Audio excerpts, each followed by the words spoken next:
একটা কড়াইতে প্রথমে আমি 1.5 কাপ চিনি দিয়ে দিলাম, পৌনে 1 কাপ পানি দিয়ে দিলাম, 2টা এলাচ আর 1 টুকরো লেবুর রস দিয়ে দিলাম। এখন আমি তুলুম্বা মিষ্টি বানাবো, সেই জন্য আগে শিরাটা তৈরি করে নিলাম। একটু আঠালো হলেই শিরাটা তুলে নিলাম। তো অন্য একটা কড়াইতে 1/4 কাপ পানি আর একটু লবণ, 1 টেবিল চামচ বাটার দিয়ে দিলাম। বলক আসার পর চুলাটা একদম লো হিটে করে দিয়ে 1.5 কাপ ময়দা দিয়ে একটু নেড়ে চেড়ে নিলাম। তারপর চুলাটা বন্ধ করে দিয়ে ঢাকনা দিয়ে ঢেকে রাখলাম প্রায় 5 মিনিটের জন্য।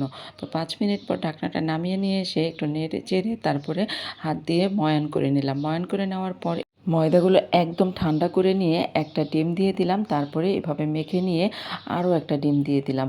তারপরে আবারও মেখে নিয়ে একদম মসৃণ করে নিয়ে আরও একটা ডিম দিয়ে দিলাম। তারপর আবারও মুথে মুথে একদম মসৃণ একটা ডো বানিয়ে নিলাম। খুব আঠালো একটা ডো, হাতে লেগে আসে। আর 6B নজল নিয়ে নিলাম আর একটা পাইপিং ব্যাগ নিলাম। আর এখন এর মধ্যে এই আঠালো ডোটা নিয়ে নিলাম।